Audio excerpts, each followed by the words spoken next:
De Jesus. Atos, capítulo 1, versículos 9 a 11. E quando Jesus dizia isto, vendo-o eles, foi levado às alturas. E uma nuvem o recebeu, ocultando-o a seus olhos. E estando com os olhos fitos no céu enquanto ele subia, eis que junto dele se puseram 2 homens vestidos de branco, os quais lhes disseram: Homens galileus, por que estáis olhando para o céu? Esse Jesus que dentre vós foi recebido em cima no céu, há de vir, assim como para o céu o vistes ir. Por que estás olhando para o céu? A vida de Cristo aqui na terra, quando ele tomou forma humana, como diz o livro de João, capítulo 1, versículo 1 e 14, no princípio era o Verbo estava com Deus, o Verbo era Deus, e o Verbo se fez carne e habitou entre nós, e vimos a sua glória como a glória do unigênito do Pai, cheio de graça e de verdade. Então a vida de Jesus se caracteriza aqui na terra em 2 etapas. A primeira etapa é conhecida como a humilhação do Senhor Jesus Cristo. E quem relata bem esse lado da vida de Cristo é o apóstolo Paulo na sua carta aos Filipenses, no capítulo 2, a partir do versículo 6, diz que ele, existindo no céu em forma de Deus, não teve por usurpação ser igual a Deus. Isto significa que ele, vivendo na condição de Deus, ele não era o arcanjo Miguel, ele existia na forma de Deus. Não se apegou à forma de viver como Deus, mas diz o texto, mas ele esvaziou-se a si mesmo, tomando a forma de servo, fazendo-se semelhante aos homens, e achado na forma de homem, humilhou-se a si mesmo, e sendo obediente até a morte e morte de cruz. Então, no sentido de nos outorgar a redenção, ele não apenas se fez homem como nosso substituto, mas ele humilhou-se mais ainda, foi até a morte. E que morte? A morte de cruz. Ali estava Jesus, na linguagem do apóstolo Pedro, 1 Pedro 2,24, levando em seu corpo os nossos pecados sobre o madeiro. Então Jesus é o nosso substituto, e levou em seu corpo os nossos pecados sobre o madeiro.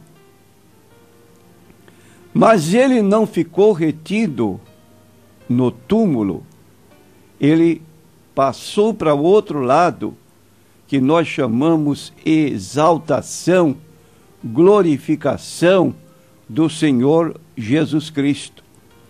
E aqui Jesus, depois de ter passado 40 dias entre os seus seguidores, durante este tempo lhe apareceu cerca de 10 a 11 vezes, e o texto de Atos 1:3 relata que ele apareceu também, depois de ter padecido, se apresentou vivo com muitas e infalíveis provas, sendo visto por eles por espaço de 40 dias, e falando das coisas concernentes ao reino de Deus. Então, 40 dias Jesus ainda ficou na terra, depois de ressuscitado. E agora reuniu os seus seguidores e deu-lhes as últimas instruções e, por fim, ascendeu ao céu. Quando dizia isto, vendo-o eles, foi elevado às alturas e uma nuvem o recebeu. Prezados ouvintes, uma mensagem foi dada pelos dois anjos que estavam acompanhando a glorificação do Senhor Jesus Cristo, a sua ascensão vitoriosa para os céus. Eles disseram àqueles homens que estavam olhando fixamente para aquele momento tão diferente na vida dele, Jesus ascendendo, subindo aos céus, até um ponto quando uma nuvem o ocultou. Ele não subiu invisivelmente, ele subiu e eles viram o próprio Jesus com seus olhos físicos abertos e não apenas com olhos do entendimento. E ouviram quando os anjos disseram: homens galileus, por que estáis olhando para o céu?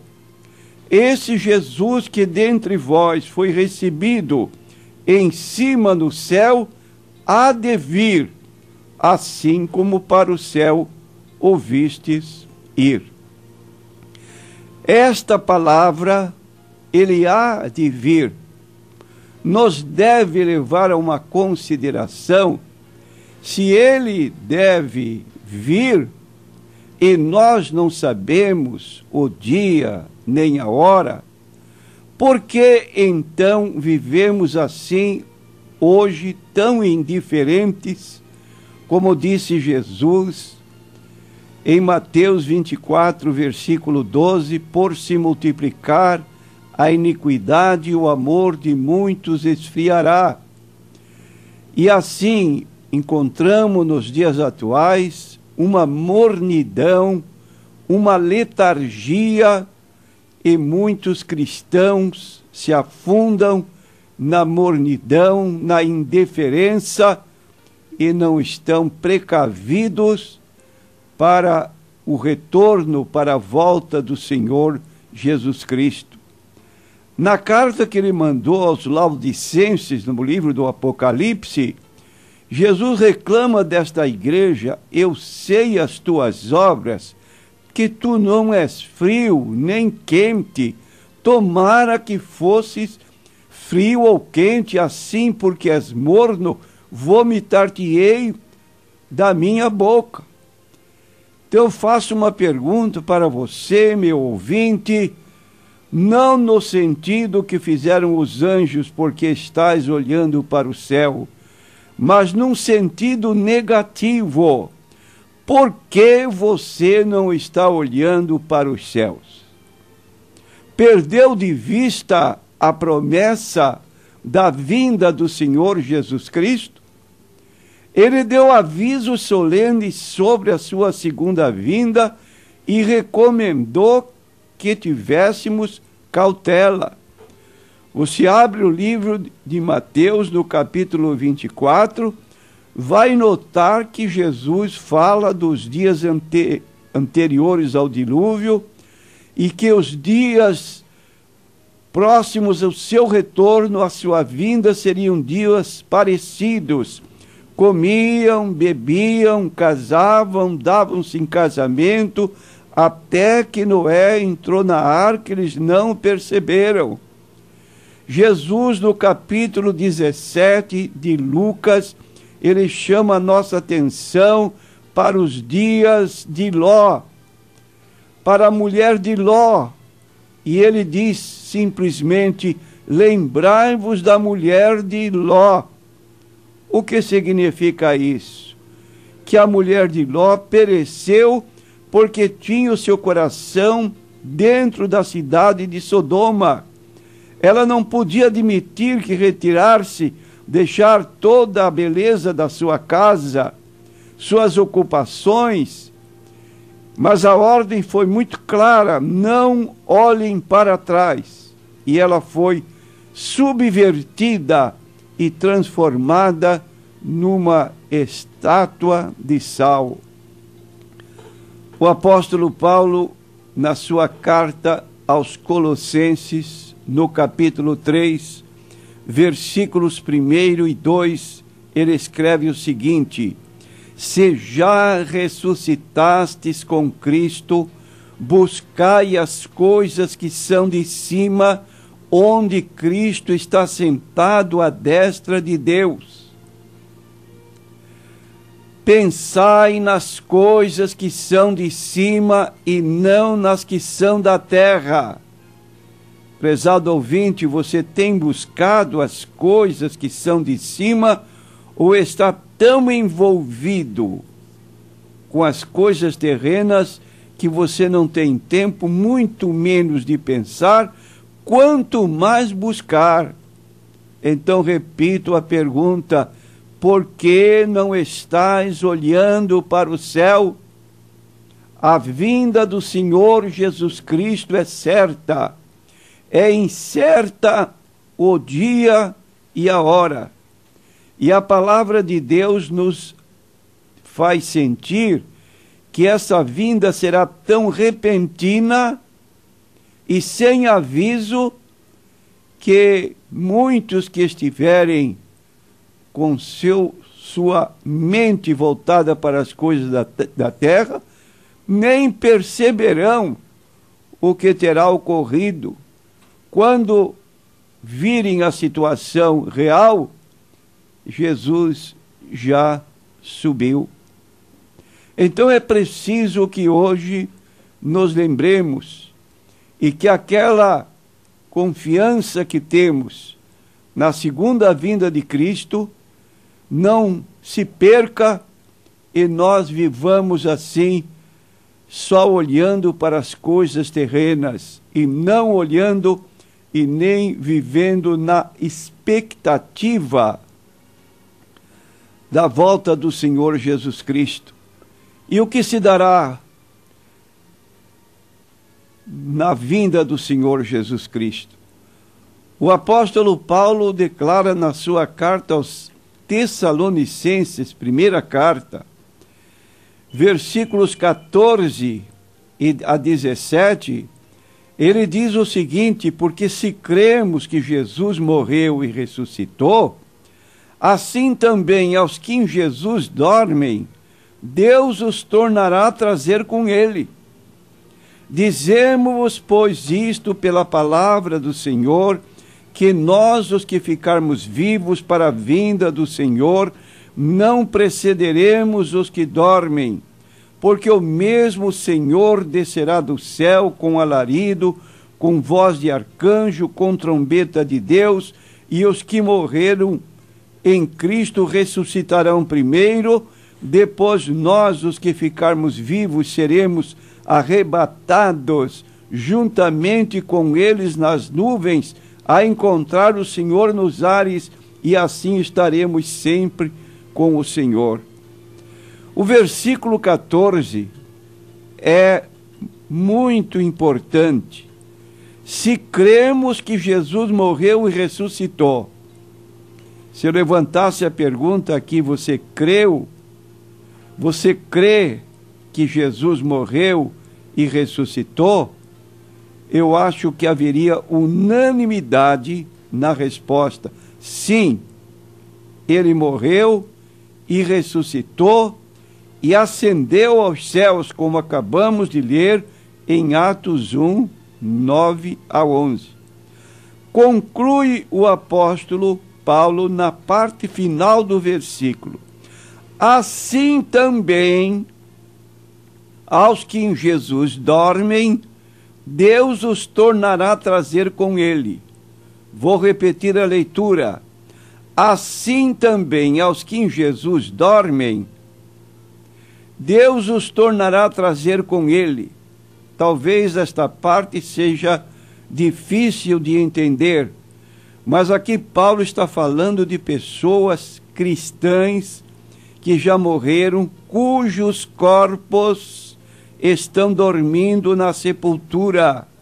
e cujos espíritos partiram na hora da morte para estar com o Senhor Jesus Cristo, como Paulo falou em 2 Coríntios, capítulo 5, versículos 6 e 8.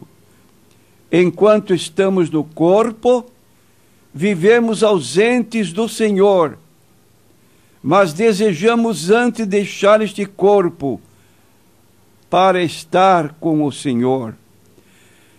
Nossos espíritos que ficarão nesse intervalo entre a morte e a ressurreição do corpo, plenamente conscientes com o Senhor Jesus Cristo lá no céu.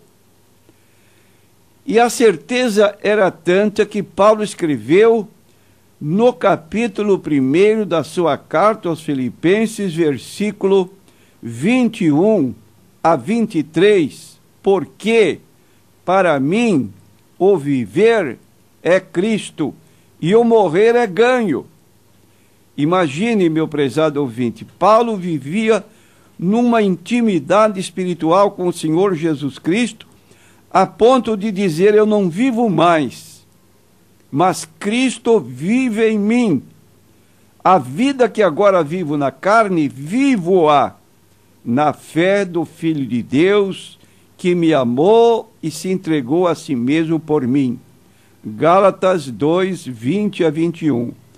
Essa intimidade que ele tinha com o Senhor Jesus Cristo, ele não admitia que a sua morte física iria terminar essa comunhão, porque para mim o viver é Cristo e o morrer é ganho. Por que ganho? De ambos os... Mas se o viver na carne me der fruto da minha obra, não sei então o que devo escolher, mas de ambos os lados estou em aperto, tendo desejo de partir e estar com Cristo, porque isto é ainda muito melhor. Então Paulo falava da sua partida para estar com Cristo e dizia que a sua amizade, que a sua comunhão com o Senhor Jesus Cristo não ficaria quebrada. E ele se reporta então no versículo 14, se cremos que Jesus morreu e ressuscitou, assim também aos que em Jesus dormem, isto é, cujos corpos estão na sepultura, receberão de volta seus espíritos para viverem em corpos glorificados, juntamente com nós que estivermos vivos, transformados, para agora estarmos em corpos glorificados definitivamente com o Senhor Jesus. Como está o seu olhar? Você está olhando para cima como os apóstolos ou perdeu de vista a segunda vinda de Cristo para arrebatar a sua igreja e não está mais olhando para o céu?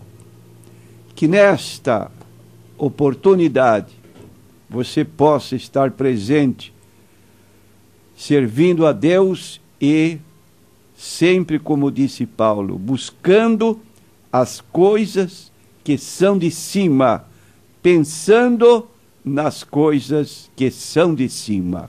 Amém.